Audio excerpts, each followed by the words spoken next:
Assalamualaikum warahmatullahi wabarakatuh. Salam pendidikan. Perkenalkan, nama saya Fitri Mei Ambarwati, mahasiswa PBG Prajabatan gelombang 1, jurusan PGSD Universitas Negeri Semarang. Video ini bertujuan untuk memenuhi tugas ujian akhir semester mata kuliah pembelajaran berdiferensiasi. Studi kasus pembelajaran berdiferensiasi.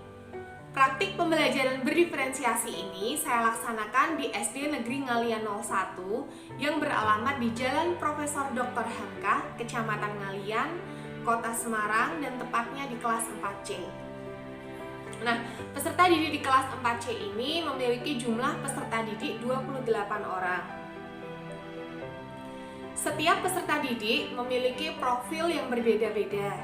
Salah satu profil peserta didik adalah kesiapan belajar. Secara umum, kesiapan belajar sering disebut dengan readiness.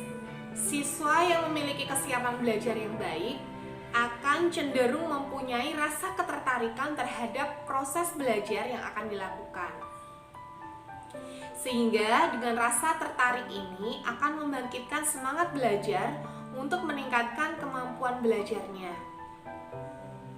Nah, untuk memfasilitasi perbedaan kesiapan belajar peserta didik, maka perlunya guru melakukan pembelajaran berdiferensiasi. Nah, apa sih pembelajaran berdiferensiasi? Pembelajaran berdiferensiasi dapat didefinisikan adalah pembelajaran yang memberikan keleluasaan dan mampu mengakomodir kebutuhan peserta didik untuk meningkatkan potensi dirinya sesuai dengan kesiapan belajar, minat, dan profil belajar peserta didik yang berbeda-beda. Adapun ciri-ciri dari pembelajaran berdiferensiasi ini adalah yang pertama, satu, berfokus pada kompetensi pembelajaran. Yang kedua, evaluasi kesiapan dan perkembangan belajar diakomodir. Ketiga, pengelompokan peserta didik dilakukan secara fleksibel. Dan yang terakhir adalah peserta didik menjadi pembelajar yang aktif. Selanjutnya, pemetaan kebutuhan belajar peserta didik yang saya petakan adalah berdasarkan kesiapan belajar. Yakni ada kelompok yang siap belajar atau kelompok yang mahir, ada kelompok yang belajar masih perlu bimbingan, yakni kelompok yang taraf sedang, dan yang ketiga adalah kelompok yang belum siap pembelajaran atau kurang dalam pembelajaran. Nah, pembagian kelompok tersebut didasarkan pada proses wawancara terhadap guru pamong, beliau Bapak Budi, di mana terkait karakteristik peserta didik yang berbeda dan keseharian peserta didik dalam menerima materi pembelajaran. Selanjutnya adalah video pembelajaran terkait micro teaching. Silakan menyaksikan. Pada kegiatan awal ini, seperti biasanya, saya membuka pembelajaran dengan salam.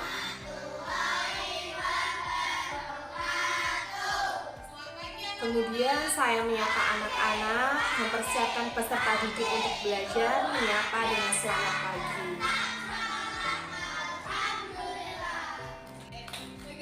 Saya menanyakan kabar pada peserta didik. Peserta didik menjawab dengan antusias. Kemudian saya melakukan presensi kehadiran peserta didik.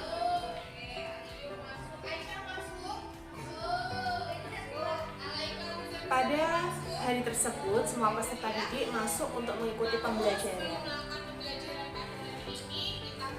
Kemudian kami berdoa bersama-sama yang dipimpin oleh salah satu peserta didik, yaitu ketua kelasnya, Mas Dio. Ketika proses berdoa ini, mereka benar-benar khusyuk, dan peserta didik kelas 4C ini memiliki kepercayaan yang berbeda, namun saling menghargai satu sama lain.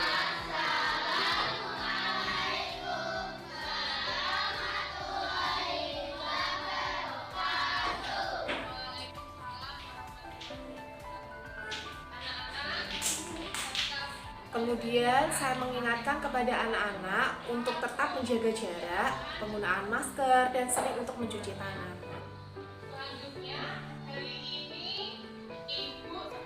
Kemudian sebelum melakukan pembelajaran, kita menyanyikan bersama-sama lagu Profil Pelajar Pancasila.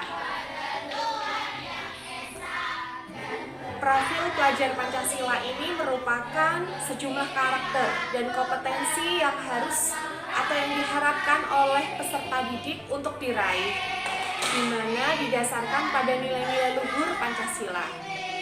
Profil pelajar Pancasila ini ada 6 dimensi. Yang pertama, beriman dan bertakwa kepada Tuhan Yang Maha Esa. Yang kedua, berkebinekaan global. Yang ketiga adalah gotong royong. Dan keempat, mandiri. Kelima, kreatif. Dan yang keenam adalah bernalar kritis. Diharapkan karakter tersebut ada pada peserta didik. Saya mengulang kembali tentang karakter pelajar Pancasila kepada peserta didik. Semoga peserta didik diharapkan untuk memiliki karakter tersebut.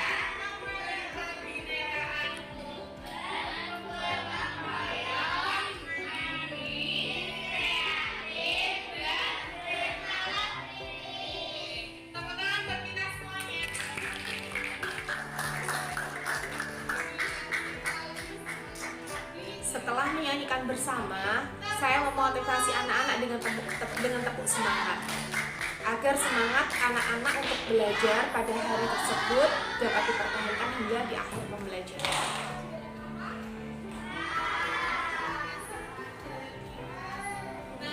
Saya menyampaikan tujuan pembelajaran, di mana tujuan pembelajaran ini menggambarkan aspek pengetahuan, sikap, dan keterampilan.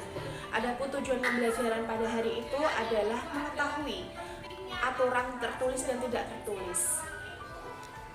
Seberapa penting aturan tertulis dan tidak tertulis dalam kehidupan sehari-hari. Kemudian akan membuat sebuah karya yang terkait dengan peraturan tertulis dan tidak tertulis.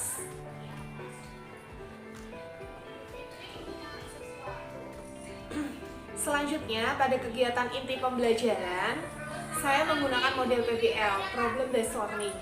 Dalam kegiatan ini dilakukan aspek-aspek diferensiasi. Yang pertama adalah diferensiasi konten. Diferensiasi konten merujuk pada strategi membedakan pengorganisasian dan format penyampaian konten. Konten adalah materi, pengetahuan, konsep, dan keterampilan yang perlu dipelajari oleh murid, di mana konten ini bertujuan untuk membantu siswa dalam memahami materi. Konten yang saya berikan kepada siswa adalah, yang pertama adalah video terkait aturan, di mana durasinya sekitar 7 menit, dan peserta didik menganalisis video tersebut yang saya tampilkan. Mereka benar-benar antusias dalam mengamati video tersebut. Mereka mau menyampaikan pendapatnya menurut pemahaman mereka sendiri.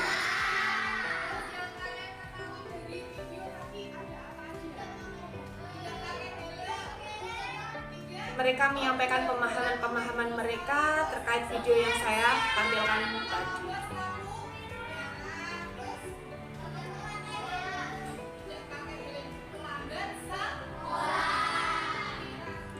Dalam video itu ada peserta didik SMA yang melanggar peraturan, yakni tidak membawa helm atau ugal-ugalan. Selanjutnya juga mereka terlambat untuk datang sekolah, dan peserta didik bisa menganalisis akan video tersebut.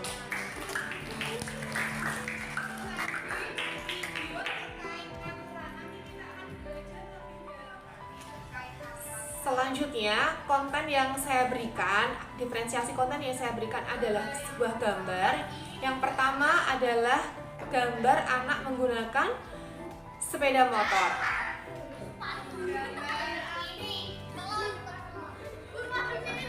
Gambar anak yang menggunakan sepeda motor ini, di mana usianya belum boleh diperbolehkan. Di sini peserta didik menganalisis dan berpendapat.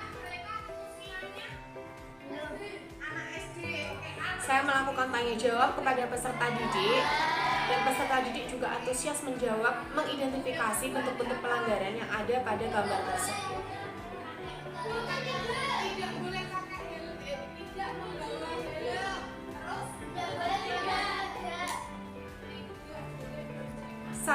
mengaitkan materi secara kontekstual agar peserta didik benar-benar bisa memahaminya.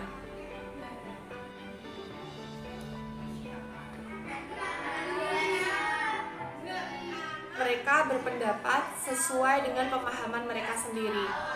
Saya mengaitkan media dengan aturan dan kehidupan sehari-hari. Saya juga memberikan sebuah contoh, yakni SIM, surat izin mengemudi, di mana SIM ini wajib dimiliki oleh para pengguna motor yang telah memenuhi syarat.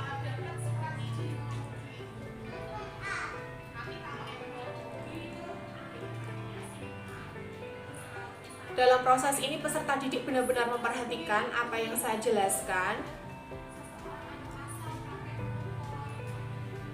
Nah, kemudian saya menguatkan dengan memperlihatkan contoh SIM terhadap materi yang diberikan kepada peserta didik.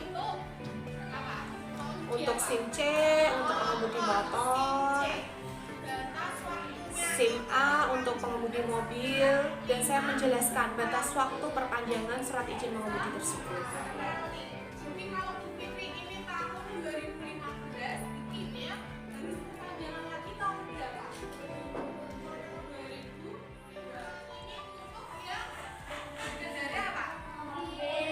Dengan memperlihatkan contoh SIM ini, peserta didik dapat merekam dan jelas dalam penyampaian materi yang saya berikan.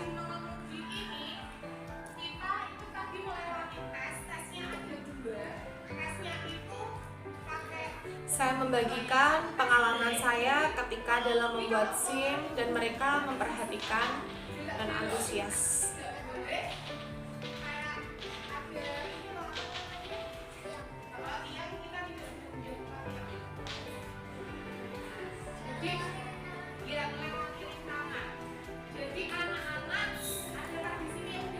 Saya menanyakan kepada peserta didik apakah di sini ada yang sudah bisa naik motor, dan salah satu peserta didik menjawab dia bisa menaik motor.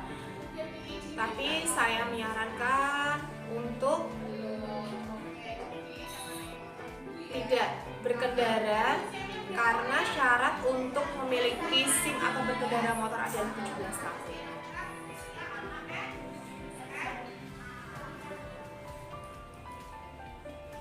Kemudian, konten selanjutnya dalam gambar kedua ini, saya menyajikan gambar terkait dengan adab orang tua.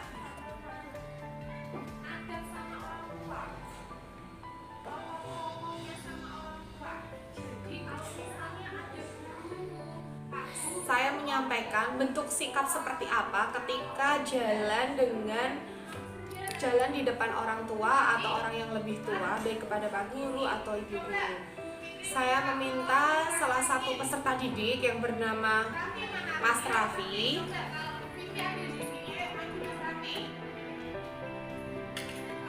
memberikan contoh yang baik terkait adab di depan orang tua ketika lewat.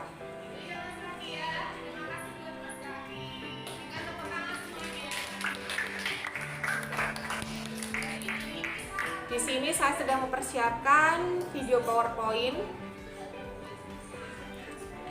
Nah, kegiatan selanjutnya adalah peserta didik menyimak video pembelajaran PowerPoint yang telah saya siapkan terkait dengan aturan tertulis dan tidak tertulis.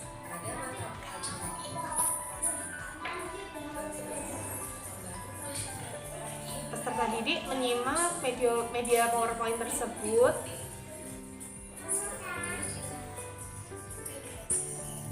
Di mana media tersebut berisi tentang pengertian peraturan, macam-macam peraturan tertulis dan tidak tertulis, contoh-contoh peraturan tertulis dan tidak tertulis.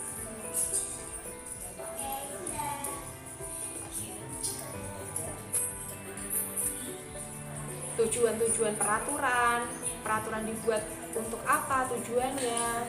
Dalam video PowerPoint tersebut benar-benar dijelaskan secara gamblang sehingga peserta didik diharapkan mudah memahami. Ini adalah jenis peraturan, ada peraturan tertulis, peraturan tidak tertulis, pengertian aturan tertulis.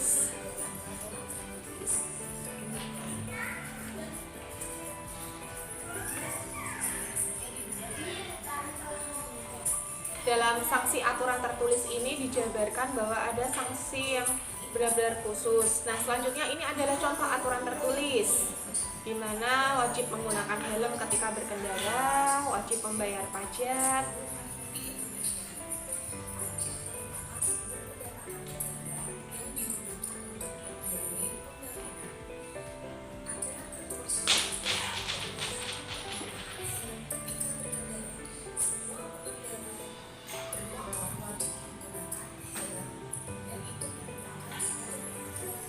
Selanjutnya adalah aturan tidak tertulis. Aturan ini yang dibuat oleh manusia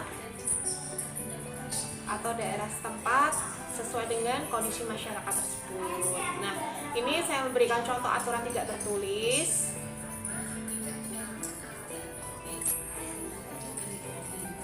Aktif dalam kegiatan masyarakat, menjaga kesopanan kepada orang yang lebih tua, membantu warga yang membutuhkan pertolongan.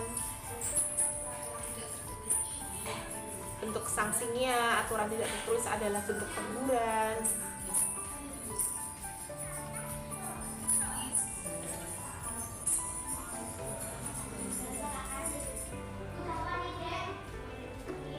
Kemudian, saya mengarahkan ke peserta didik untuk mendalami materi dengan membaca buku teks yang mereka miliki.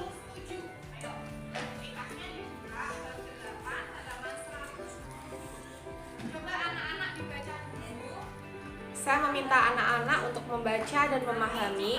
Apabila ada kata-kata sulit yang belum mereka pahami, mereka bisa bertanya kepada saya.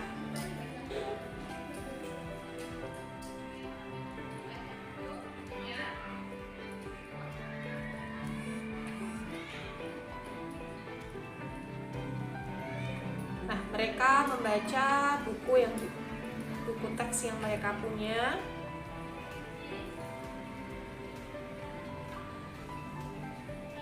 Saya berkeliling memantau anak-anak dan menanyakan apakah ada kata sulit yang belum mereka pahami.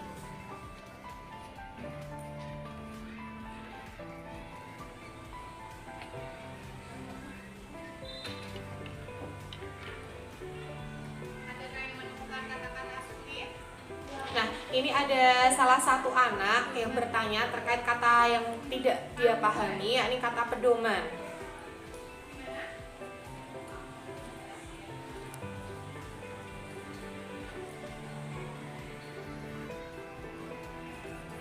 Mereka bertanya terkait kata yang belum mereka pahami.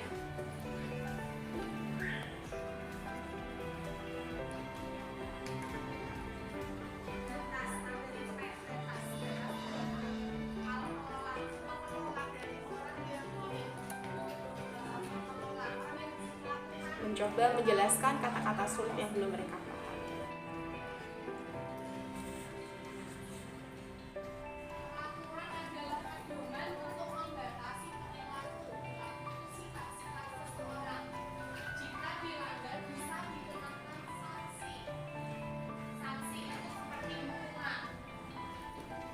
Ini saya menjelaskan kembali peraturan agar mereka semakin memahami materi pembelajaran tersebut.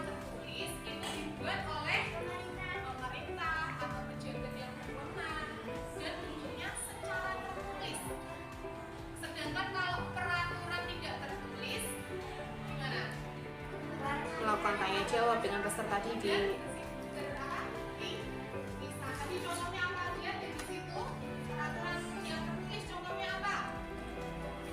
Mereka menjawab dengan apa yang mereka pahami tadi setelah membaca buku teks.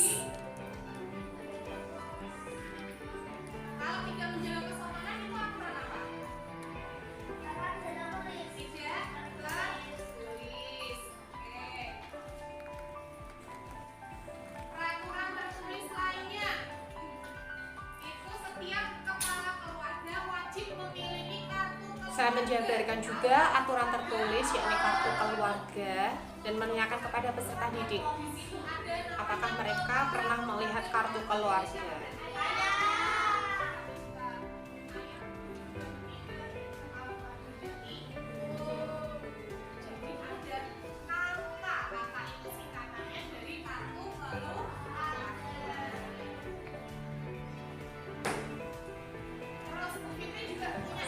juga memberikan contoh secara konkret lagi berupa KTP, yakni kartu tanda penduduk, agar peserta didik semakin memahami.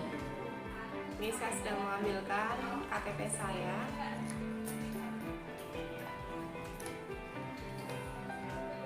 Berikan contoh secara konkret kepada peserta didik.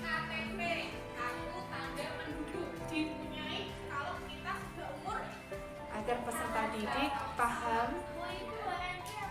Dan ini ada yang menanyakan singkatan dari WNI, Warga Negara Indonesia.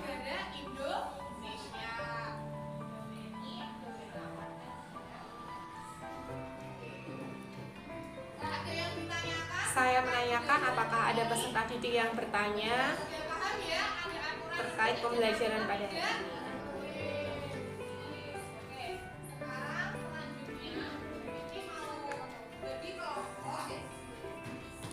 Nah, ini selanjutnya adalah aspek diferensiasi proses. Saya melakukan pembagian kelompok. Kelompoknya ada kelompok 1 dan 2, ada kelompok yang siap belajar namun perlu pendampingan atau kelompok sedang. Kelompok yang pertama ketua kelasnya adalah Dio, kedua adalah Mas Andrew. Kelompok yang ketiga adalah kelompok siap belajar dengan ketua dengan Ayah, dan kelompok 4 adalah Elora, kelompok yang belum siap belajar atau kurang. Saya membagikan LKPD untuk didiskusikan bersama. LKPD untuk kelompok sedang dan mahir itu sama, yakni mengidentifikasi bentuk pelanggaran di lingkungan sekitarnya yang meliputi lingkungan rumah dan lingkungan sekolah. Sedangkan LKPD untuk anak atau kelompok yang belum siap belajar atau kurang hanya mengidentifikasi bentuk pelanggaran di sekolah.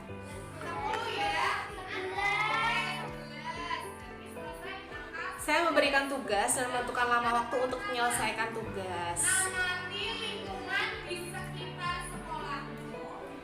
Diskusikan pengalaman kalian menyaksikan seseorang yang melakukan pelanggaran. Tadi mulai berkelompok, sedangkan saya ini berada di kelompok yang belum siap belajar atau dalam kategori kurang. Saya memberikan pendampingan khusus terhadap kelompok yang belum siap belajar tersebut. Mencoba menjelaskan maksud dari tujuan LKPD tersebut.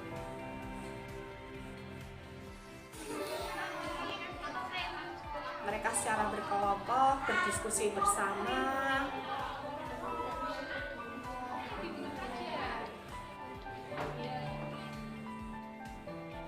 Saya memberikan semangat kepada mereka. Nah, ini adalah kelompok yang siap belajar namun masih perlu pendampingan.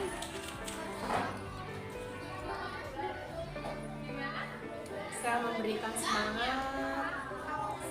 Mereka bertanya masih ada hal yang belum dipahami. Mereka berdiskusi bersama-sama untuk menyelesaikan LKPD atau tugas yang saya berikan, menyelesaikan tantangan pertanyaan yang saya berikan.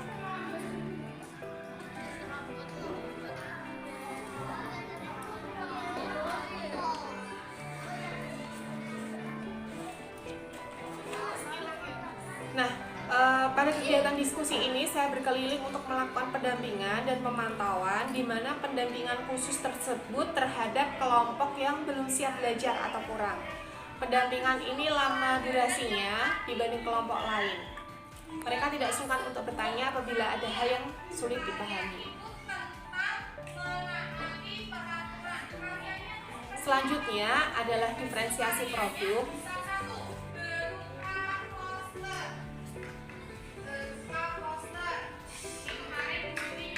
Nah, diferensiasi produk masuk dari produk ini adalah hasil pekerjaan siswa yang harus ditujukan ke guru. Saya memberikan pilihan bagaimana mereka dapat mengekspresikan pembelajaran yang diinginkan. Saya menugaskan peserta didik untuk membuat sebuah karya terkait aturan, bisa berupa poster, puisi, lirik lagu, maupun peta konsep atau mind map. Saya memberikan contoh dalam membuat karya lagu atau lirik lagu.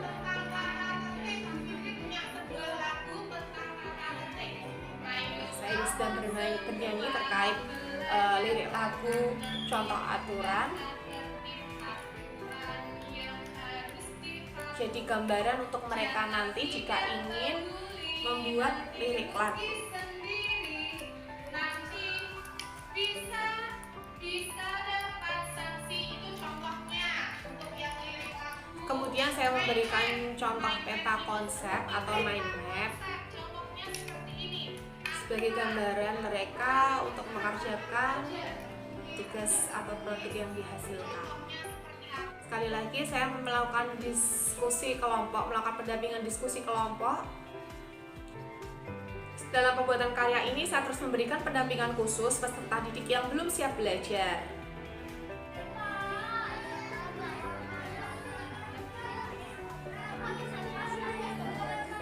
Memantau peserta didik yang siap belajar namun perlu pendampingan dan memberikan motivasi peserta didik tersebut. Kasih warna dia sebaik mungkin. Kelompok yang belum siap, yang sudah siap belajar namun perlu pendampingan. Nah, ini selanjutnya ada kelompok siap belajar. Mereka saya pantau, mereka bisa berjalan berdiskusi bersama. Masih dalam proses diskusi, di sini akan terlihat proses kerjasama yang baik. Profil pelajar Pancasila bisa diterapkan.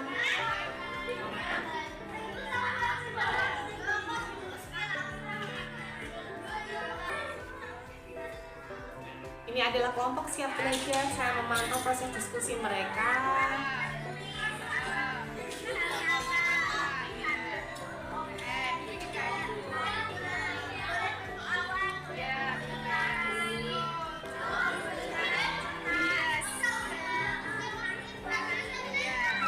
Mereka sedang berdiskusi ingin membuat sebuah karya apa.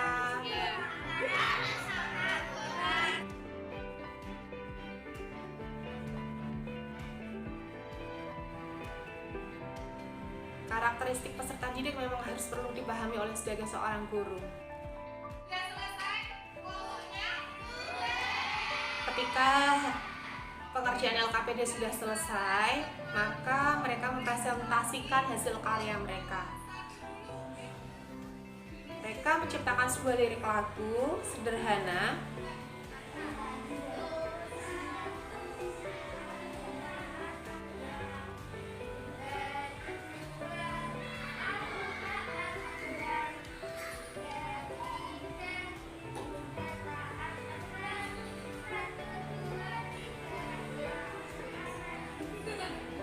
Saya mengapresiasi mereka dengan tepuk tangan. Untuk selanjutnya, ini adalah hasil karya berupa mind map.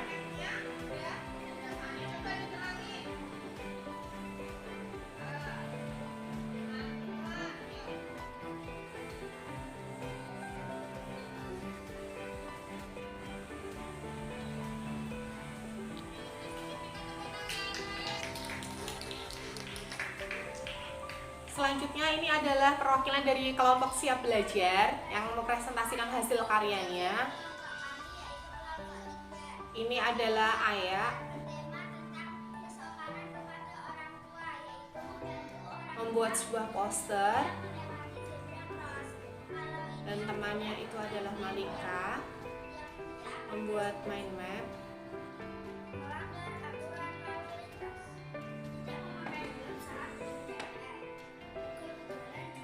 Menyampaikan peta konsep yang mereka buat.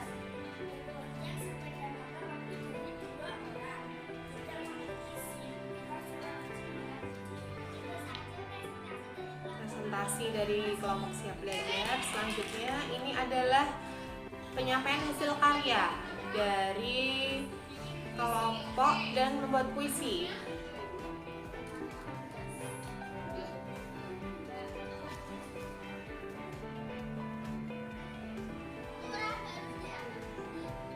Puisinya selalu terkait dengan aturan, harus sesuai dengan apa yang ditugaskan dengan mata pembelajaran hari ini.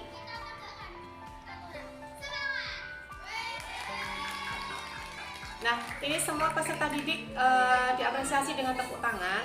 Tepuk tangan merupakan bentuk penguatan, di mana salah satu bentuk penciptaan suasana belajar yang menyenangkan. Selanjutnya kegiatan akhir pembelajaran. Saya bersama-sama peserta didik menyimpulkan pembelajaran. Peserta didik mengingat apa yang mereka pelajari dari hari tersebut.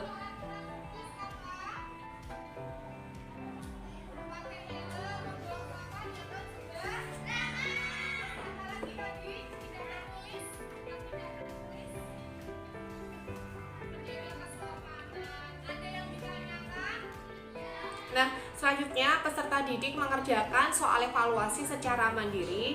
Di sini karakter pelajar Pancasila, yakni mandiri, dapat terlihat apakah peserta didik mengerjakan soal secara mandiri atau meminta jawaban terhadap teman lainnya.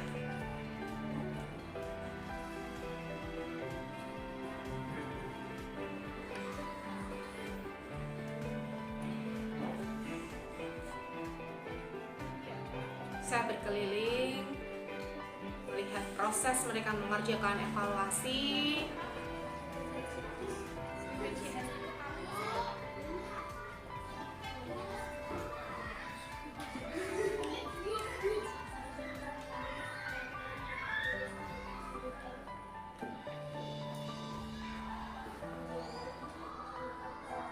Mereka mengerjakan soal evaluasi yang saya berikan.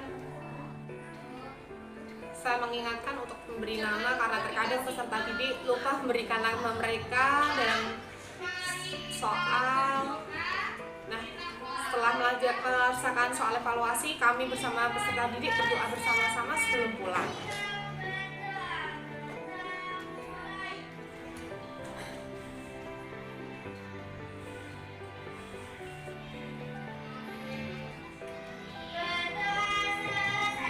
Doa ini dipimpin oleh Malika, salah satu peserta didik yang siap belajar. Nah, saya menutup pembelajaran dengan salam. Itu tadi tentang pembelajaran berdiferensiasi yang saya lakukan. Pembelajaran pada hari tersebut terkait analisisnya adalah jika merujuk pada pembelajaran berdiferensiasi, ada beberapa kelebihan dan tantangan, di mana kelebihannya adalah 1. Dapat memenuhi kebutuhan peserta didik. Kemudian, ketika seorang guru bisa memenuhi kebutuhan peserta didik, maka peserta didik akan memperoleh pengetahuan secara maksimal. Peserta didik mendapatkan kualitas belajar yang baik bila guru memiliki pengertian mengenai kebutuhan belajarnya dan dapat mengarahkannya dalam membuat pilihan terkait pembelajaran. Peserta didik ini dapat terlibat secara aktif di kelas karena pembelajaran berdiferensiasi ini berpusat pada peserta didik dan guru sebagai fasilitatornya. Nah, adapun tantangannya adalah terbatasnya waktu di kelas, di mana guru itu harus dapat mendampingi serta menangani semua peserta didik di dalam kelas dengan keterbatasan waktu yang ada. Nah, terima kasih, semoga bermanfaat. Semangat berproses dan salam berdiferensiasi. Saya Fitri, terima kasih. Wassalamualaikum warahmatullahi wabarakatuh.